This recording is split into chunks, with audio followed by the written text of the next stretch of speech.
This book review should probably have been made before the American election here in 2024, which Donald Trump won, because this work could be used as an expectation for both candidates, as well as a preparation, and now that the election is over, the American citizen can use this work as a keep an eye on for any weird-looking behavior of their new elected president. And of course, this work can also be used in any other place on earth where there is oppressing behavior, not of freedom but of knowledge, which means anywhere in the world where a small amount of people makes their system into qualification of doings that has nothing to do with skill set differences, but something to do with maybe on purpose hidden knowledge, except from a small group of people, and therefore a oppressed society a cause. To elaborate this, I'm going to mention a quote from John Locke, and it goes like this: "Where there is no law, there is no freedom. Where there is no knowledge, there is no possibility for you to express this freedom that you have, maybe only because of a good amount of truth."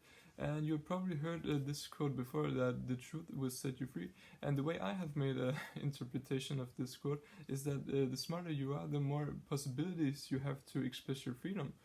Because if you're not that smart, sadly, you might only have A, B, C options for you to choose from. But the smarter you are, the more options you have to and possibilities to express this freedom that you were born with, I believe. And even more cruel if these laws was made of reducement of a further going truth, and if it's only beneficial for some people, which more likely includes institutions and traditionally congregations, gatherings that have reduced a truth for themselves by their own terms, only a truth for those that want it to be and cares for it to be, and so on.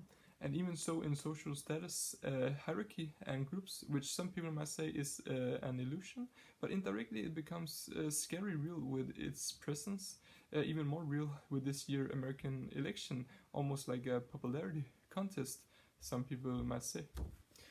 And there's definitely ways of being popular, and I want to speak of two kinds of popularities.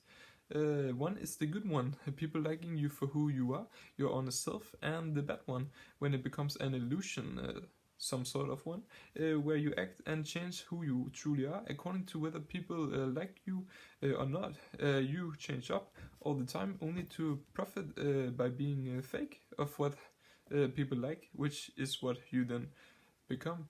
And an example of this could be in the entertainment world, and maybe some people are gonna hate on me now for saying this, but this singer, Sam Smith, has really changed his lookings, and if this is how he feels, that's fair enough. I can respect that. I don't hate on that at all.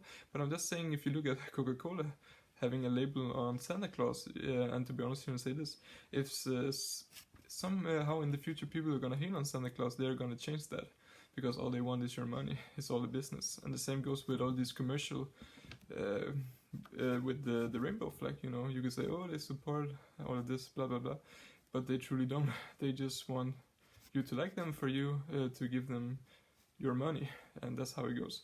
And I remember a girl I studied with a long time ago, and she was a model, and you know, she told me about why she was a model, because I was interested in, and I'm not saying she wasn't beautiful, she truly was, but she told me that the only reason she got this job she had was because she looked like the girl of the time. And you might say, well, how does that look? But she had no short hair. She has short hair, and she looked like one of those climate activists out there on the street. And a company wanted that look because she represented a large amount of people that they wanted to reach out to deceive, and therefore to be fake and get their money. And that's what she told me. But she was, you know, she was really beautiful, so it's not about that, but you know, it's just interesting thing there to put out. This book looks a bit more appealing than the previous book in the previous book review 3, where I talked about Ronald D. Lang's work, The Facts of Life, regardless of which edition of it you buy. And why is that? Simply because it's a more modern work from 2017. The layout looks good, and it also became popular online, this list, before it was turned into this work. So I therefore didn't buy this in an antique store. and definitely also in its whole.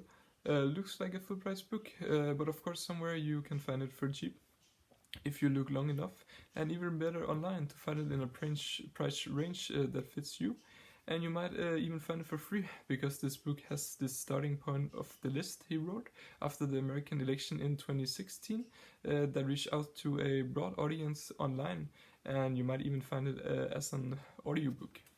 So this book came into existence after a list that the political order in America in 2017 was under a big amount of threats, similar to those in Europe's last century totalitarianism, and is therefore called On Tyranny, 20 Lessons from the 20th Century. Democracies in Europe was not only under threats, but lost its efficiency due to fascism, communism, and Nazism, which not only America could learn something from, our common history that we in a sense all share, of course to prevent certain cruelties to happen over and over again because of movement in time and therefore lack of knowledge. Again, we have a work with a starting quote, this time from the Polish philosopher Leszek Kolakowski, that goes like this: "In politics, being deceived is no excuse. It might not be. Therefore, education and access to knowledge is important, even more important with our time's revolutionary, universal connection and almost unlimited intellectual expression possibilities, and therefore, sadly, there become a lot of misinformation, distraction, and there's a lot to confuse you, to mislead you away from the truth. But God is dead, right? So where is the truth now? Is it gone because God might be, for some people, or is it gone because of our universal connection, social media platforms, the internet, and so on? Probably has the same meaning because of more access to knowledge for the individual person. Therefore, truth has become many directions and has become truly ambiguous." But let's hear what Timothy Snyder has to say even before this quote, and it goes like this: "To let go of facts of life is to let go of freedom. If nothing is true, there is no one who can criticize people in power, because there is no standing ground to do it on. If nothing is true, everything is a conception. There needs to be some facts of life. One could be love and compassion for the people, which we talked about in the previous book review. And laws could be a try for guidelines for your freedom, even though your death might be the end of it." Let's go back to the quote and speak of a more beautiful form of deceiving people, to deceive someone into the truth. Is that okay? To follow Christ might seem like a lovable and peaceful thing to do, but as Mr. Kierkegaard would say, and many people before him, to follow Christ is to suffer deeply for the truth that is hidden within you, and the mass is therefore going to hate on you, and so on, and also because the will is turned away from what is good. So if you understand what is good for you, then why wouldn't you do it? Because people is scared of the evil consequences that the good will is gonna bring with it. And this, in some variation, shows in this work as the final 20th lesson, that very short, only goes like this: "Be as brave as you can. If none of us is ready to die for the freedom, we will all die under the tyranny." Let's now talk a little about his prologue, which has this title, History and Tyranny. And there is one specific thing that I want to speak about. Him trying to make an objective statement that individuality is equal to evil. Of course, in his relation of being a tyrant. So the American nation's founders was interested in the democratic republic that can collapse. Therefore, they was influenced by how the antiquities democracies collapsed, and therefore he mentions Plato and Aristotle. But why not mention Socrates? And he continues: "By creating a system, the American founders tried to avoid evil, in similarities to the old philosophers that called it tyranny. Here they thought of a situation where one person or a group would be in power. All the rulers makes laws for their own benefits. But what happened to Socrates? If he was against tyranny, then why did he get killed for being one himself? Because he wasn't a tyrant, but an individual. And who killed him? The system did. So is that why he didn't mention Socrates? Socrates being against individuality, but got killed for being one himself, urging others to be one for themselves as well. The overall idea behind this is alright, the system trying to prevent cruelties by radical individuals, but there's a difference between individuality and cruelties, evil.